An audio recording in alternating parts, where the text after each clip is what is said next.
శ్రోతలకు నమస్కారం. ఈ మా ఆనంద జీవితం అను కార్యక్రమంనకు స్వాగతం. ఈరోజు మనకు వాక్యం అందించువారు సహోదరుడు జోసెఫ్ నందిగాల. ఆనంద జీవితము ఫీబా శ్రోతలకు ప్రభువైన యేసుక్రీస్తు నామమున హృదయపూర్వక శుభములు తెలియజేస్తూ ఉన్నాము. దేవుని మహాకృపను బట్టి మీరందరూ కూడా క్షేమముగా ఉన్నారు అని మిమ్మల్ని బట్టి దేవుని స్తుతిస్తూ ఉన్నాము. మీ కొరకు ప్రార్థన చేస్తూ ఉన్నాము. మన వాక్య ధ్యానం కొరకు 103వ కీర్తన అక్కడక్కడ మనం చదువుదాము. 103వ కీర్తన. నా ప్రాణమా యెహోవాను సన్నుతించుము, నా అంతరంగమునున్న సమస్తమా ఆయన పరిశుద్ధ నామమును సన్నుతించుము. నా ప్రాణమా యెహోవా సన్నుతించుము, ఆయన చేసిన ఉపకారములలో దేనిని మరువకము. 103వ కీర్తన 20వ వచనం. యెహోవా దూతలారా, ఆయన ఆజ్ఞకు లోబడి ఆయన వాక్యము నెరవేర్చు బలశూరులారా, ఆయనను సన్నుతించుడి. యెహోవా సైన్యములారా, ఆయన చిత్తము నెరవేర్చు ఆయన పరిచారకులారా, మీరందరూ ఆయనను సన్నుతించుడి. యెహోవా ఏలుచుండు స్థలములన్నిటిలో నున్న ఆయన సర్వకార్యములారా, ఆయనను స్తుతించుడి. నా ప్రాణమా యెహోవాను సన్నుతించుము. చదవబడిన వాక్య భాగాన్ని దేవుడు దీవించి ఆస్వాదించునుగాక. ఈ సంవత్సరం యొక్క ఆఖరి దినాల్లోకి మనం ప్రవేశించాము.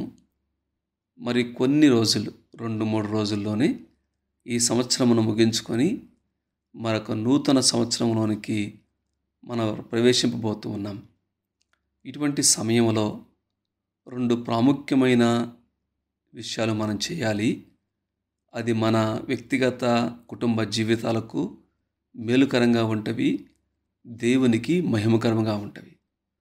అందులో ఒకటి స్తుతించుట, సన్నుతించుట. దేవుని ఈ సంవత్సరం అంతా కూడా ఆయన కాపుదల, ఆయన భద్రత, ఆయన యొక్క నడిపింపు, ఆయన ఏ విధంగా క్షమించాడో, మన బాధలను మన సంకటాలని ఏ విధంగా కుదిర్చాడో, అనేకమైనటువంటి సమాధిలోకి వెళ్ళేటువంటి అనుభవాల నుంచి, ప్రమాదాల నుంచి, ఇబ్బందుల నుంచి, శారీరకమైన మానసికమైన వేదనల నుంచి, కష్టాలు కన్నీరు ఇరుకులు ఇబ్బందుల నుంచి, లోయలాంటి అనుభవాల నుండి ఏ విధంగా దేవుడు మనను కాపాడుతూ వస్తున్నాడు, మనల్ని విమోచించాడు, వాటన్నిటిని బట్టి మొట్టమొదటిగా దేవుని సన్నుతించాలి, దేవుని స్తుతించాలి. రెండవది సరి చేసుకోవాలి. ఏదైనా దేవునికి ఆయాస్కరమైనది, ఆయనకి ఇబ్బంది కలుగజేసేది, ఏమైనా దేవునికి బాధ కలిగించేది, ఆయన గాయములు మరలా రేపేది, నా జీవితంలో ఏమైనా ఉంటే అవి సరి చేసుకోవాలి. కాబట్టి ఒకటి స్తుతించుట, రెండవది పరిశీలించుకొని పరీక్షించుకొని సరి చేసుకోవడానికి ఇష్టపడుట. ఈ 2 కూడా ఈ దినాల్లో చేయవలసి, తద్వారా వ్యక్తిగత జీవితాలకు అది ఆశీర్వాదకరంగా ఉంటుంది. దానికి సహాయకరంగా ఇక్కడ దావీదు కీర్తన, ఆయన కూడా ప్రభువు చేసినటువంటి మేళ్లను జ్ఞాపం చేసుకుంటూ, నా ప్రాణమా, నా అంతరంగమునున్న సమస్తమా, ప్రాణం అంతరంగమున్నటువంటి సమస్తం, ఆపాదమస్తకం, శరీర ప్రాణాత్మ దేహాలు అన్నట్టుగా దేవుని సన్నుతించడానికి తను పురుకొల్పుకుంటున్నట్టుగా, ప్రేరేపించుకుంటున్నట్లుగా మనకు అర్థమవుతుంది. మొట్టమొదట తను స్తుతిస్తున్నాడు. దాంతోపాటు ఆయన దూతలారా, యెహోవా దూతలారా, ఆయన ఆజ్ఞకు లోబడి ఆయన వాక్యం నెరవేర్చు బలశూరులారా, సైన్యములారా, మీరందరూ కూడా దేవుని స్తుతించండి, దేవుని సన్నిధించండి అని ఆయన పాట పాడుతున్నట్టుగా మనకు అర్థమవుతుంది. ప్రియులారా, ఈ యొక్క 103వ కీర్తనలో ఆ దేవుని స్తుతించడానికి ఒక్కసారి వెనక్కి తిరిగి చూసి ఎన్ని దినాలు దేవుడు ఏ విధంగా నడిపించాడో అది జ్ఞాపకం చేసుకుంటున్నప్పుడు దేవుడు ఏమై ఉన్నాడో అర్థమవుతుంది, మనమేమై ఉన్నామో అర్థమవుతుంది, దేవుని యొక్క ఆ విశేషణం, దేవుడు ఏ విధంగా మన పట్ల కృప చూపిస్తూ ఉన్నాడో అది కూడా అర్థమవుతుంది. నేను మరలా చెప్తున్నాను, ఒక్కసారి వెనక్కి తిరిగి ఆలోచన చేసుకున్నప్పుడు దేవుడు ఏమై ఉన్నాడు, మనమేమై ఉన్నామో, ఆయన కృప మన పట్ల ఎంత అధికంగా ఉందో అర్థమవుతుంది. మొట్టమొదట దేవుడు ఏమై ఉన్నాడు అని మనం గమనిస్తే ఆయన పరిశుద్ధ నామం కలిగిన వాడు, ఆయన పరిశుద్ధుడు అనేటువంటి మాట. 8వ వచనములో యెహోవా దయాదాక్షిణ్య పూర్ణుడు,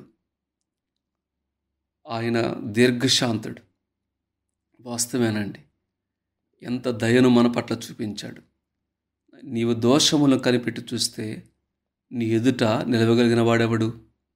మన యొక్క రహస్య పాపాలను కానివ్వండి, మన యొక్క బలహీనతల విషయమై ఆయన కోప్పడితే, ఆయన వ్యాజ్యమాడితే, ఆయన తీర్పు తీరిస్తే మనం ఎక్కడ ఉంటాము? ఇక్కడ చాలా స్పష్టంగా కీర్తనాకారుడు, అయ్యా నా పట్ల దయా నువ్వు చూపించావు, దీర్ఘశాంతుడుగా ఉన్నావు, లాంగ్ సఫరింగ్ అని చెప్పండి. నీవు నా గురించి బాధపడ్డావు తప్పక, నన్ను సరిచేయడానికి ఇష్టపడ్డావు తప్పక, నన్ను శిక్షించలేదు, నీ లోకం నుండి తీసివేయలేదు. ఆయన యొక్క దీర్ఘశాంతమును బట్టి, ఆయన కృపా సమృద్ధి గలవాడు, ఎల్లప్పుడూ వ్యాజ్యమాడేవాడు కాదు, నిత్యము కోపించేవాడు కూడా కాదు. ఆయన నిత్యము కోపిస్తే మనం ఎక్కడుంటాము?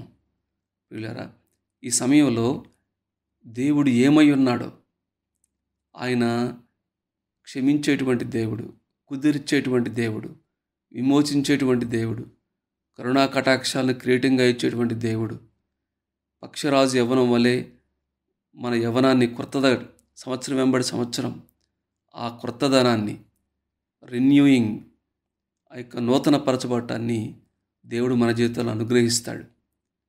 ఆయన మన పాపమును బట్టి ప్రతీకారం చేయలేదు, మన దోషమును బట్టి మనకు ప్రతిఫలం ఇవ్వలేదు. మనం చేసిన పాపాన్ని బట్టి ప్రతీకారం చేస్తే మనం ఎవరం కూడా బ్రతకలేం. దోషాన్ని బట్టి ప్రతిఫలం ఇస్తే ఎవరం కూడా మనం బ్రతకలేం. అందుకే ఇదే కీర్తనకారుడు దేవుని యొక్క గొప్పతనాన్ని గురించి చెప్తూ అందులో మానవుని గురించి జ్ఞాపకం చేశాడు. చూడండి, 14వ వచనంలో, మనము నిర్మింపబడిన రీతి ఆయనకు తెలిసే ఉన్నది, మనము మంటివారమని ఆయన జ్ఞాపకం చేసుకున్నాం. మంటివారం, మన్ను నుంచి తీయబడ్డాం, తిరిగి మన్నులోనికి వెళ్ళిపోతాం. మంటివారము అనే మాట ఉంది. 15వ వచనంలో, నరుని ఆయువు గడ్డి వలె ఉన్నది, అడవి పూయునట్లు వాడు పూయును, దాని మీద గాలి వీచగా అది లేకపోవును. ప్రియులారా, మన యొక్క జీవితం వాస్తవంగా అడవి పువ్వు లాంటిది, గడ్డి లాంటిది, మంటి లాంటిది. అయినప్పటికీ కూడా దేవుడు ఏ విధంగా మన పట్ల తన కృపను, తన కటాక్షాన్ని చూపాడో అది మనం జ్ఞాపకం చేసుకొని ప్రభువుని స్తుతించబద్ధులమై ఉన్నాము. అదే సమయంలో ఇక్కడ దేవుడు మన పట్ల చూపించినటువంటి కృప 3 మాటలు ప్రాముఖ్యంగా ఉన్నవి. అక్కడ సమృద్ధి అయిన కృప, కృపా సమృద్ధిలో నుండి మనం ఈ విధంగా అర్థం చేసుకుందాం. సమృద్ధి అయిన కృప. 11వ వచనంలో అధికమైన కృప, అధికమైన కృప. అలానే 18వ వచనంలో యుగ యుగములు నిలిచేటువంటి కృప. దేవుని యొక్క సమృద్ధి అయిన కృప ఆయన గుణలక్షణాల్లో కనపడుతుంది. ఆయన గుణలక్షణాలు ఏ విధంగా మేలుతో మనల్ని తృప్తిపరిచాడు, కరుణా కటాక్షాలను ఏ విధంగా మనకు కిరీటంగా దయచేశాడు, అనేకమైనటువంటి వాటిని మనల్ని ఏ విధంగా విడిపించాడు, వీటన్నిటిని కూడా జ్ఞాపకం చేసుకుని హృదయపూర్వకంగానే స్తుతించాలి. అందులో ఆయన యొక్క కృప అర్థమవుతుంది. సమృద్ధి అయినటువంటి ఆయన కృప ఆయన గుణలక్షణాల్లో మనకు అర్థమవుతుంది. దాన్ని బట్టి దేవుని స్తుతించాలి. రెండవది, అధికమైన ఆయన కృప. భూమి కంటే ఆకాశం ఎంత ఉన్నతంగా ఉందో ఆయన యందు భయభక్తులు గల వారి యెడల ఆయన యొక్క కృప అంత అధికంగా ఉంది అనే విషయం మనకు అర్థమవుతుంది. ఆయన అధికమైనటువంటి కృప మన పాపాలని ఆయన ఏం చేశాడు, ఎంత ఎడం చేశాడు, పడమటికి తూర్పు ఎంత దూరమో ఆయన మన అతిక్రమములను అంత దూరం చేశాడు. మన పట్ల జాలి పడ్డాడు. అలానే ఇవన్నీ కూడా మనం ఏ విధంగా అతిక్రమాలను దూరం చేశాడు, మన పట్ల ఏ విధంగా జాలి పడ్డాడు, ఇవన్నీ కూడా జ్ఞాపం చేసుకున్నప్పుడు అధికమైన ఆయన కృప మనకు అర్థమవుతుంది. అదే సమయంలో తరతరములు, కేవలము ఈ తరం మాత్రమే కాదు, భయభక్తులు గల వారి యొక్క తరతరములు 17వ వచనంలో ఆయన నిబంధనను గైకొనొచ్చు ఆయన కట్టడలను అనుసరించి నడుచుకుని వారి మీద, యెహోవా యందు భయభక్తులు గల వారి మీద ఆయన కృప యుగయుగములు నిలుచును. యుగయుగములు నిలిచి ఉండే కృప అంటే ఎవరి మీద? ఆయన నీతి వారి పిల్ల తరమున నిలుచును అనే మాట. యెహోవా ఆకాశమంతా సింహాసనం స్థిరపరిచి ఉన్నాడు. యుగయుగములు ఉండేటువంటి కృప దేవుడు మన తరువాత తరాలు కూడా మనలను బట్టి, మన యొక్క విధేయతను బట్టి దేవుడు తప్పనిసరిగా వారి పట్ల కూడా కృప చూపిస్తాడు. కాబట్టి ఈ సమయంలో దేవుడు ఏమై ఉన్నాడు దాన్ని బట్టి ప్రభువును స్తుతించాలి. మనం ఎంత బలహీనమో దాన్ని జ్ఞాపం చేసుకుంటూ మన పట్ల దేవుడు సమృద్ధి అయిన కృప, అధికమైన కృప, యుగయుగమాలు ఉండేటువంటి కృప ఏ విధంగా చూపించాడో అది మనం జ్ఞాపకము చేసుకోవాలి. అదే సమయంలో ఇక్కడ 2-3 సార్లు ఉపయోగించబడిన మాట భయభక్తులు అనే మాట. ప్రియులారా, ఇంతవరకు కొంతవరకు మనం భయభక్తులు చూపుతూ వస్తుంటే దాన్ని బట్టి స్తోత్రం. అయితే ఎంతవరకు నిజంగా ఆయన భయభక్తులకు కలిగి ఉన్నాం మనము? ఎందుకంటే భయభక్తులు గల వారి మేడ అధికమైన కృప అన్నాడు. అదే సమయంలో భయభక్తులు గల వారి ఎడల ఆయన జాలి పడతాడు అనే మాట ఉంది. భయభక్తులు గల వారి మీద ఆయన కృప పిల్ల తరములకు ఉంటుంది అనే మాట ఉంది. కాబట్టి మనము భయభక్తులు కలిగి ఉన్నామా లేదా అనేది మనలను మనమే పరీక్షించుకోవాలండి. చాలాసార్లు ఇది విన్న మాటే నేను మరలా జ్ఞాపకం చేస్తున్నాను. భక్తికి సంబంధించినటువంటి కార్యాల్లో చాలా విషయాల్లో పాల్గొంటున్నారు, సంతోషం. కానీ ఎంతవరకు దేవునికి భయపడుతున్నాం? యెహోవా యందు భయభక్తులు కలిగి ఉంటే జ్ఞానమునకు మూలం అన్నాడు. ఆయన యందు భయభక్తులు కలిగి ఉంటే తెలివికి ఆధారం అని చెప్పి అన్నాడు. చెడుతనాన్ని అసహించుకుంటారు అనేటువంటి ఆ మాట ఉంది. కాబట్టి ఈ సమయంలో ఎంతవరకు ఆయన యందు మనం భయభక్తులు నిలిపాము అనేది మనం పరీక్షించుకుందాం. రెండవది, ఈ 103వ కీర్తన 7వ వచనంలో ఆయన మోషేకు తన మార్గములను తెలియజేసెను, ఇశ్రాయేలు వంశస్థులకు తన క్రియలను కనపరచను. దేవుడు తన మార్గాన్ని, తన చిత్తాన్ని, తన ఉద్దేశాన్ని, తన సంకల్పాన్ని మన పట్ల తెలియచేస్తూనే ఉంటాడు. మోషేకు ఏ విధంగా తెలియచేశాడో మనకు కూడా ఆ విధంగా దేవుడు తన వాక్యం ద్వారా తెలియచేస్తూ ఉంటాడు.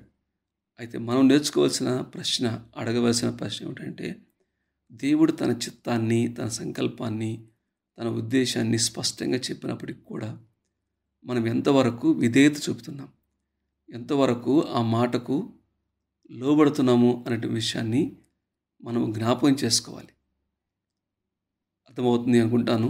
దేవుడు ఏమై ఉన్నాడు, మన స్థితి ఏ విధంగా ఉంది, దేవుని యొక్క గుణలక్షణాలు ఏ విధంగా దేవుడు మన పట్ల కృప చూపాడు. అదే సమయంలో మనం పరీక్షించుకోవలసింది, భయభక్తులు పరీక్షించుకోవాలి. ఆయన మాట మోషేతో ఏ విధంగా మాట్లాడాడో దేవుడు కూడా మనతో మాట్లాడటానికి ఇష్టపడుతూ ఉన్నాడు. ఎంతవరకు మనము సిన్సియర్గా ప్రతిరోజు దేవుని వాక్యము, దేవుని మాట వినటానికి ఇష్టపడుతూ ఉన్నామో మనం జ్ఞాపకం చేసుకోవాలి.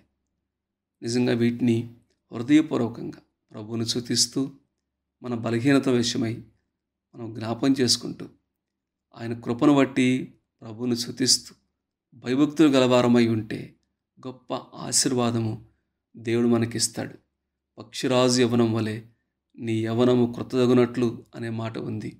కాబట్టి తప్పనిసరిగా దేవుడు మన పట్ల కార్యం చేస్తాడు.